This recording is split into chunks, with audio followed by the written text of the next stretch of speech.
You know, sometimes I get these ideas. Sometimes I get these ideas, and they seem like good ideas, and then I see it on the board, and I'm like, yeah, this may be a little too much for me, for one person, but I'm going to give it a shot anyways. So while I'm on my knees in my living room, and we're in the midst of redoing everything, actually, Yvonne was redoing things today, so I took a bunch of garbage out.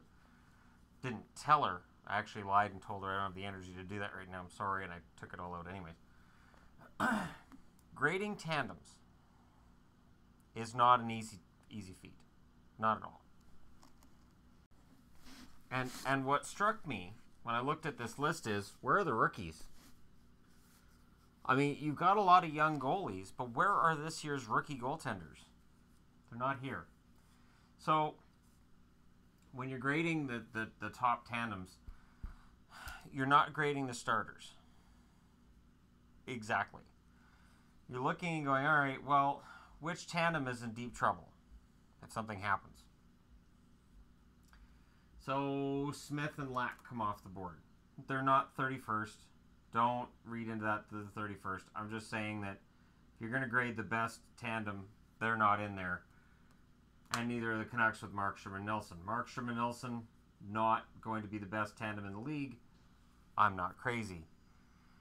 Which, while I'm at it, I'll pull Boston off the board because while I liked Hudobin in the last half of the season, and I know there's a lot of fans that love Rask, I am not convinced that Boston's goaltending is top of the line. And while we're pulling teams off, I'll grab Colorado and Varlamov and Bernier. So there's a bunch of tandems gone already. What it leaves behind is still a lot of tandems. So we'll keep going. Grayson Halak for the Islanders, definitely not what I would consider to be the best tandem in the league. And I'm just weeding out the ones that are, to me, clear.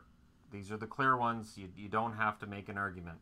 Luongo and Reimer, a few years ago, you could have argued that was the best one. I love Bobby Lou. I want him to prove me wrong, but they're not the best tandem in the NHL right now. Vasilevsky and Budaj.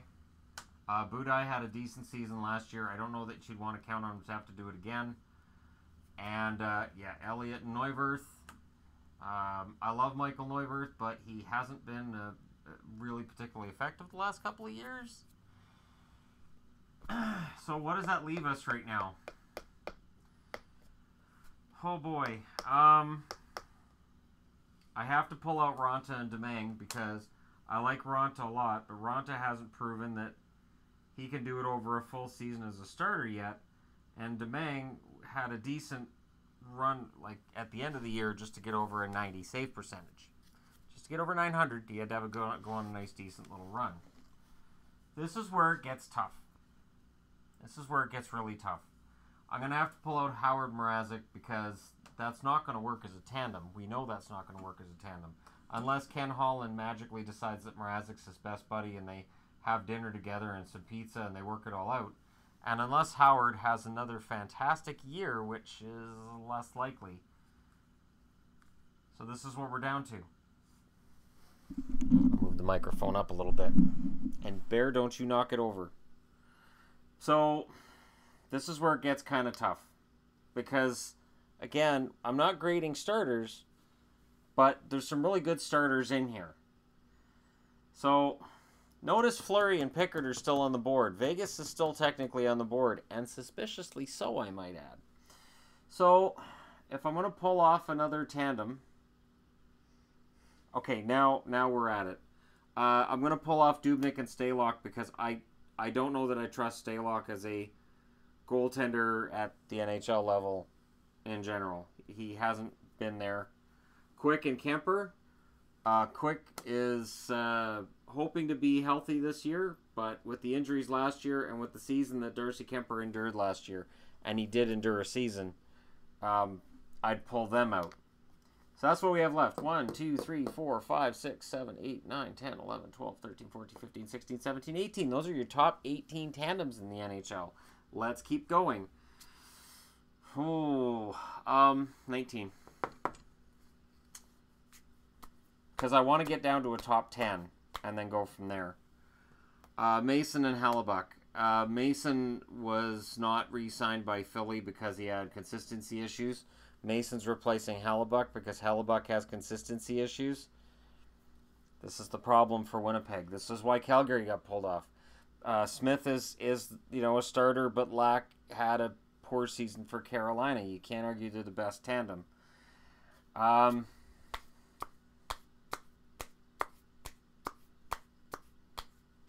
Schneider and Kincaid. Schneider had a down season.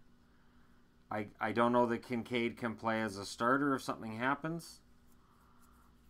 Crawford and Forsberg, same thing. Crawford had a really good year, but I'm not sold on Anton Forsberg, and people on the channel have been upset with me about this before, but I'm just not. I haven't seen anything from Anton Forsberg as a professional goalie that makes me say, yeah, he's a future starter in the NHL. He's going to be a really, really good backup. So that pulls us down to this level.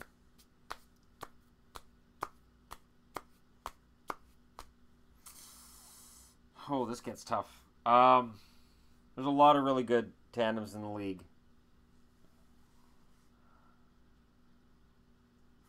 I have to pull out Lundqvist and Pavlich because Pavlich, not just this past season, like for people who say, well, he wasn't great last season, but no, Pavlich has been struggling for a long time. I hope he gets it together, but I have a hard time putting him as a backup ahead of some of these guys. Which brings me to the Pittsburgh problem. Niemi was an issue for Dallas last year, but Matt Murray is so damn good. So I'm going to have to leave them on the board for now. I'll pull out Jones and Dell. San Jose fans are rightfully going to be upset about that. But Dell has 1 year experience, and Jones, it's a good starter. I don't know that he's a premier starter in the NHL. I think he's still figuring that out, and I think the Sharks are too. Oh, God. 1, 2, 3, 4, 5, 6, 7, 8, 9, 10, 11. Still at 14, my God. These are the top 14 tandems in the NHL.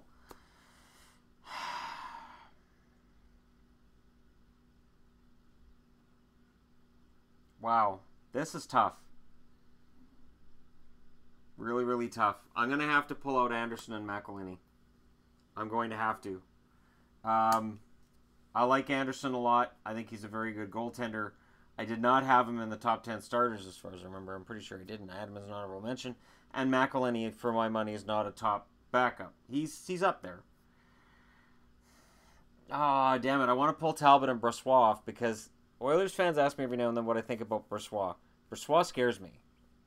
He does. I really don't know that he's a backup. I know Edmonton's giving him a shot at it. I just don't know. I obviously can't pull off Holtby and Grubauer. Hutton played well when Allen was down. I think Saros is good with Rene. Condon was great when Anderson was out.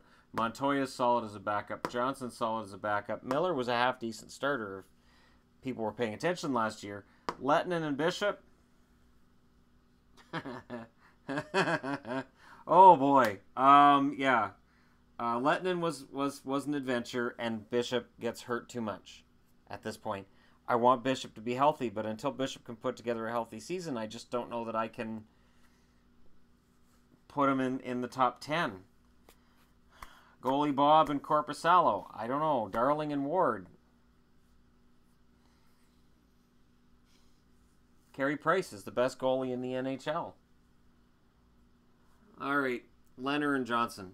Johnson's season last year in Calgary was fantastic. He played very well. I like Johnson a lot. I don't know that Leonard's going to stay in Buffalo. I'll put it this way. Buffalo's issues, I hope he doesn't have issues with the new coach. Hopefully this was just a Dan Bilesma thing, and he's fantastic with Housley. I'm just nervous. So I can't put them in the top 10. And I still have Fleury and Pickard here, because I like Pickard, and I think Fleury's going to have a good year for Vegas. And yet I think Vegas could have done actually even better with goaltending if they'd really... But that's for another time. And I know there's people probably yelling at their monitors right now. Pull out Talbot and Brossoit. Pull out Bobrovsky and Korpisalo. Pull out Fleury and Pickard. I'm going to have to pull out Fleury and Pickard. Yeah, I have to. I know people are like, why does he keep saying he has to? Because in my mind, if I look and I go, I can't justify this team's goaltending being ahead of that team's, That means I have to pull them out. And it sucks. So is that top 10? Yes. 1, 2, 3, 4, 5, 6, 7, 8, 9, 10. Those are your top 10 tandems in the NHL. Those are your top 10. So I'll just put Bob and Corpy up here. He should be called Corpsey, though. Be good, because corpse, right? So, top 10 tandems.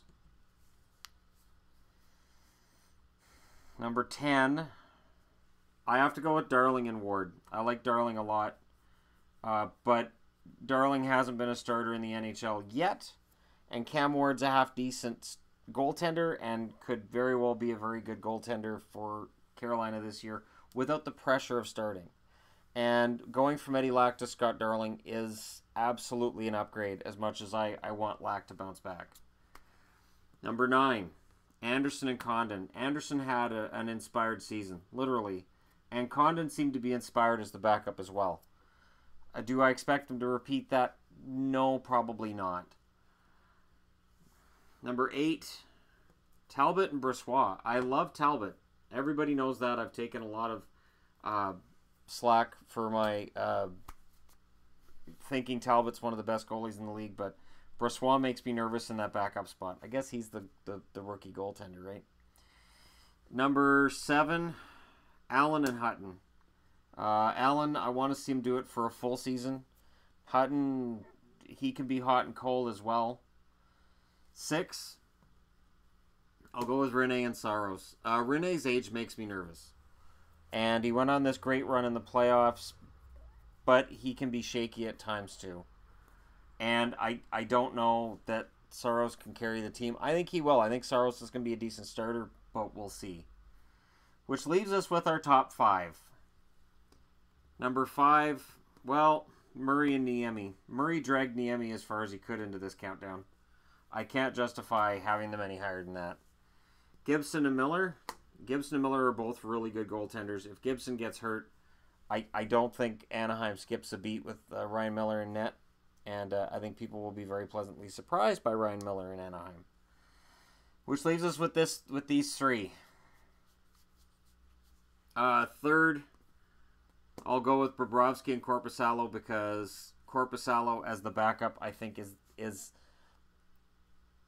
of the 3, I'd rank him 3rd. And Bobrovsky, of the 3 starters, I'd probably rank him 3rd too. So 2nd,